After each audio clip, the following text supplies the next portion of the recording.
Hosted by you/foreverplane70101. My 17M parents were young when they got married. My mother, 38F, is a stay-at-home mom and works part-time, while my dad, 40M, is a software developer. I am the oldest of 4 siblings. I have been treated like the black sheep of the family for as long as I can remember. Birthdays never meant anything, just a cupcake from my mom and no presents.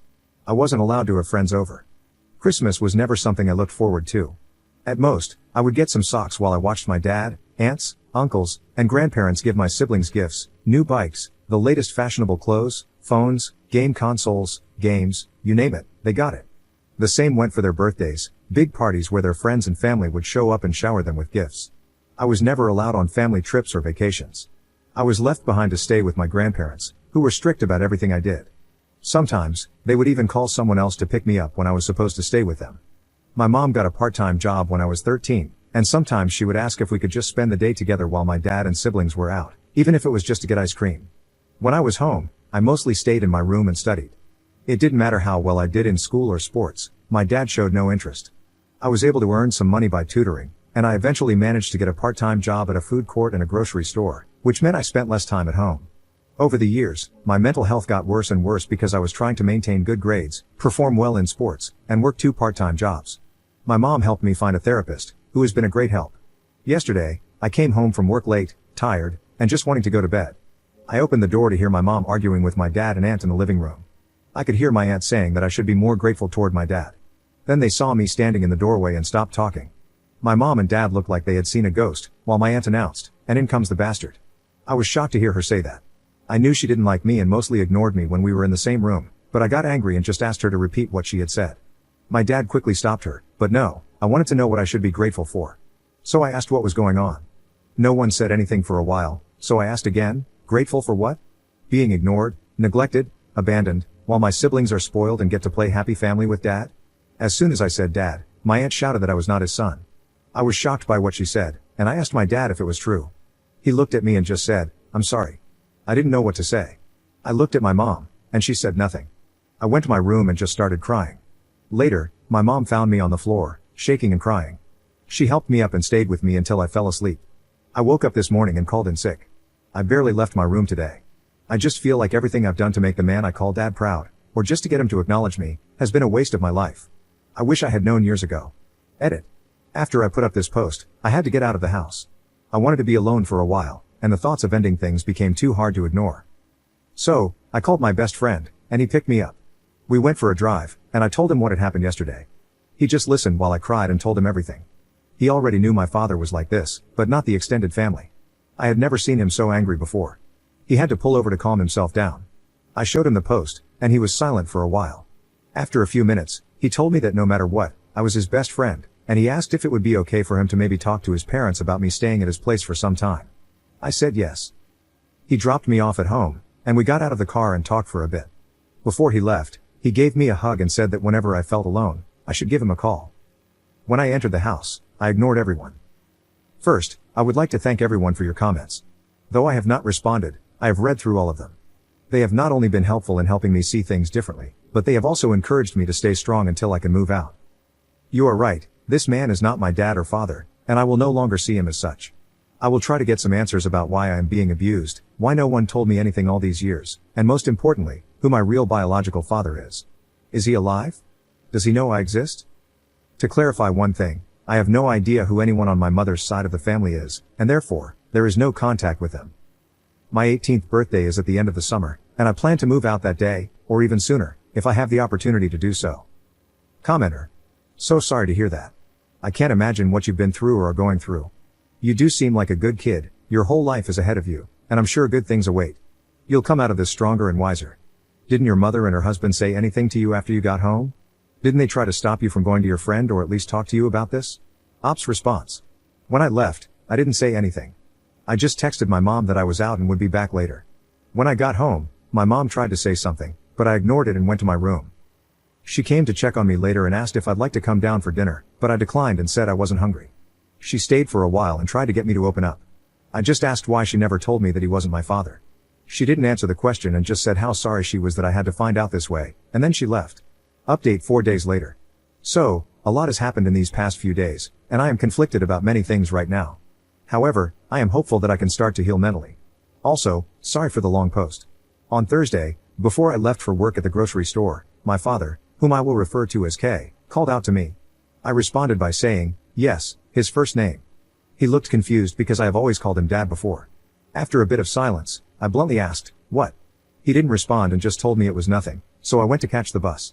When I got home late in the evening, my mom wanted to know why I called K by his first name. I told her that he never treated me as anything close to a son, so why should I call him Dad anymore? She had no answer, but she told me he was hurt by it. I wanted to scream when she said that. Yesterday, I had an appointment with my therapist, and I cannot put into words how much she has helped me over the years. Later, my best friend called to let me know that I could stay with them if I wanted. This morning, when I woke up, my mom was already awake and making breakfast. I asked her if we could talk alone today, as it was important. She agreed to talk after breakfast because Kay had to leave for work shortly after.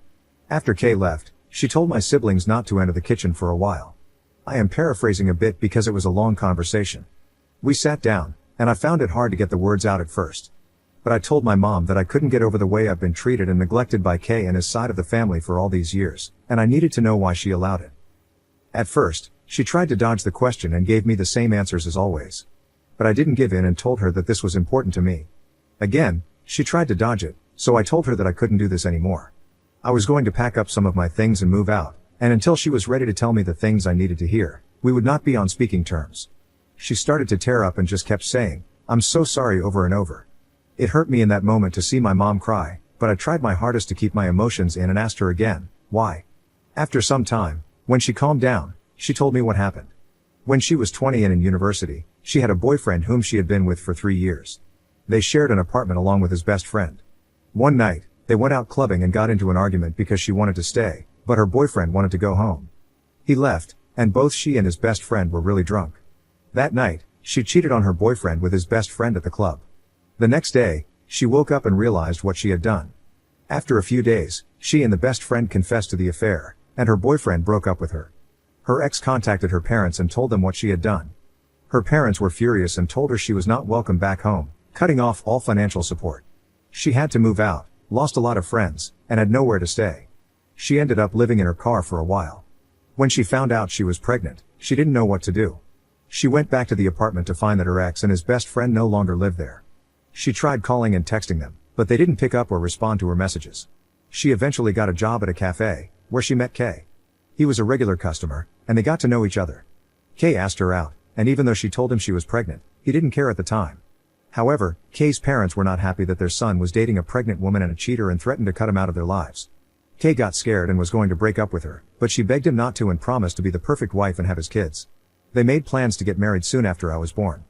Kay never showed any interest in me when I was born, but my mom lived with the hope that one day he would. After hearing all of this, I didn't know what to say for a while. After thinking for a moment, I asked if she had ever tried to contact my possible biological father. She said no, but based on the timeline, her affair partner was most likely my biological father, though she couldn't be 100% sure.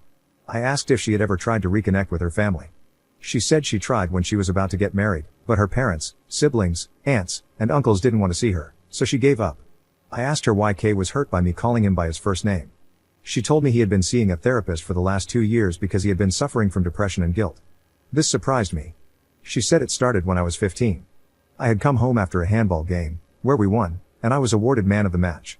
I was so happy and excited to tell them about it. My mom was, of course, happy for me, but Kay just told me to put the award with the others in my room. I started crying in front of him and asked why he hated me. He didn't reply, so I went to my room and cried all night. After that, Kay felt a sadness that wouldn't go away, it only grew. My mom eventually convinced him to see a therapist. Over time, the therapist got through to him, and for the past few years, he's been living with this guilt.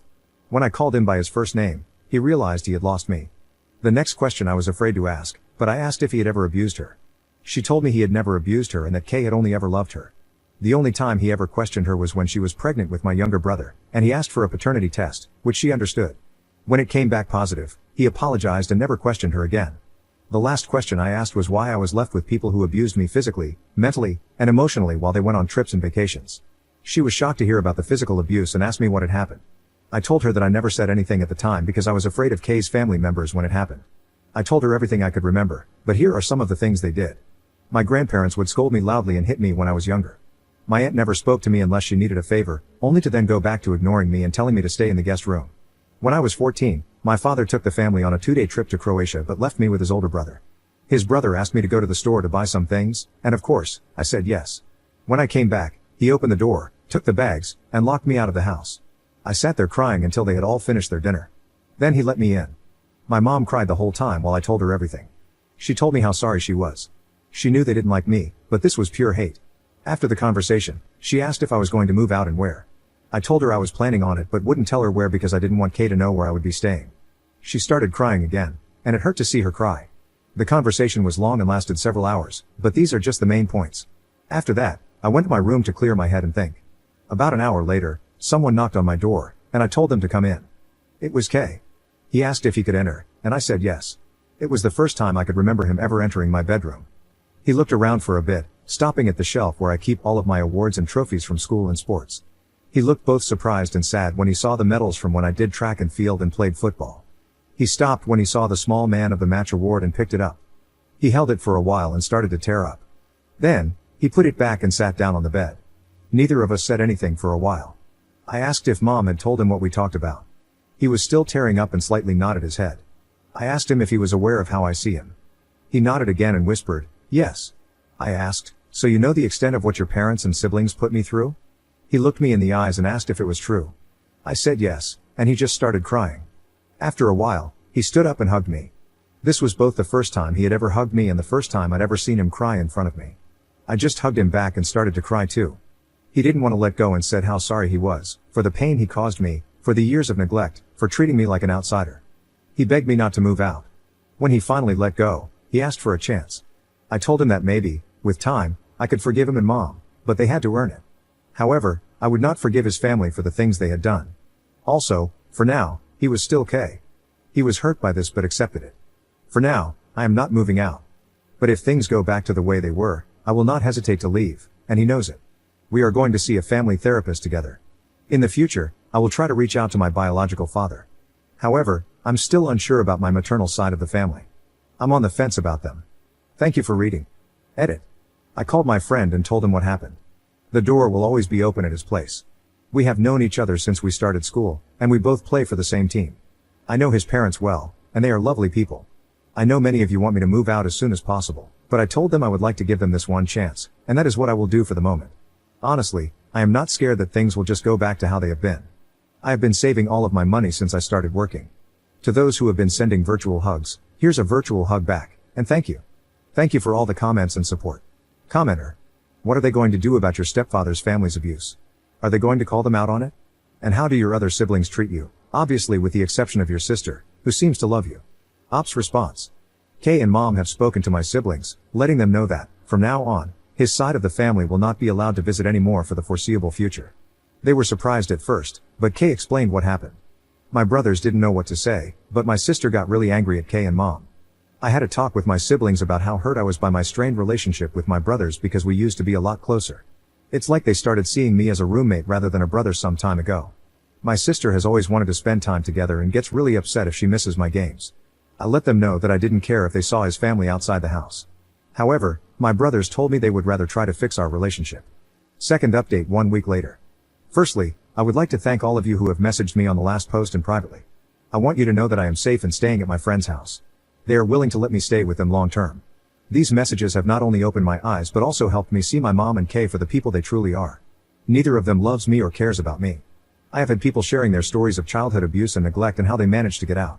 Every time I have tried to talk to my mom and Kay about the abuse, or asked my mom how she could happily leave me behind and do nothing about it, they have tried to avoid the questions, love bomb me, and say that things will change. What really got to me was a message I received this morning asking how my mom never noticed any bruises when they picked me up after trips and vacations. That sealed the deal for me. There is no way someone who is supposedly supposed to care for you wouldn't notice. This morning, I got ready to leave and packed up my things. It wasn't much that I was taking with me. When I was ready, I called my friend and asked him to pick me up when he could and to call me when he was outside. When my friend called me, I moved my things out. I let my mom and Kay know that I would be moving out. They did not take it well and started begging me to stay. I told them that I couldn't stay because it was clear to me that they didn't care about me. Kay got defensive and tried to say that this was my home and I should not leave. I asked him why, after 2 years of therapy, he has remained the same. How come, even though I tried my best, I was still treated like an outsider? He didn't say anything. I asked my mom why she let this go on for years without doing anything to stop it. Again, she didn't say anything. My brothers weren't home, so I went to say goodbye to my sister. It was really hard because she is the only one who has ever treated me with genuine kindness and love. I talked with her a bit, and when I told her that I was leaving, she looked so sad. It was harder than I thought to say goodbye to her.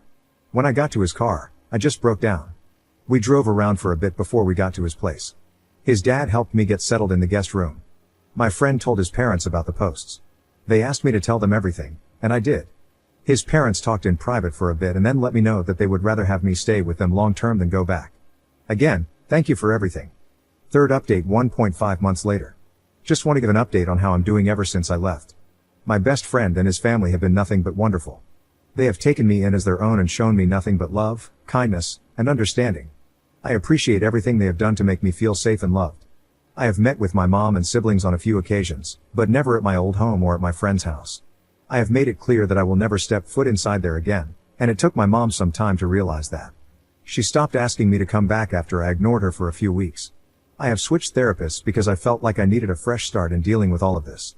And yes, therapists are mandatory reporters in my country. I learned that after my first appointment, when the therapist contacted the police and reported my old one. K and some of his extended family have tried to reach out via texts. Some have offered their apologies, while others just sent insults. It's not hard to figure out why. Those have been blocked. To those who apologized, K's parents, brother, and his family, I replied with a simple, I accept your apology, but I do not forgive you. That may never happen, and it will be on my terms. For the foreseeable future, do not contact me again. What happens next, I do not know. I am just going to focus on school, my mental health, and getting a driver's license. Thank you for everything. I truly appreciate every one of you, and big hugs to you all. Commenter. Bro, let's be honest, you need to keep your distance from your mom. I mean, she knew what they did to you and never tried to stop it. She's a selfish woman who chose her life over her son. Ops response. The only reason I am in contact with my mom is that I can't meet my siblings without her. When I turn 18, I will become financially independent, and I can block her from interfering with my accounts. She has never done that in the past, but I don't want to take any chances. Commenter. I'm surprised that K's brother and his parents apologized. Ops response. I made a police report the day after I moved, and my new therapist also reported them. So, I think it's just an attempt to save face.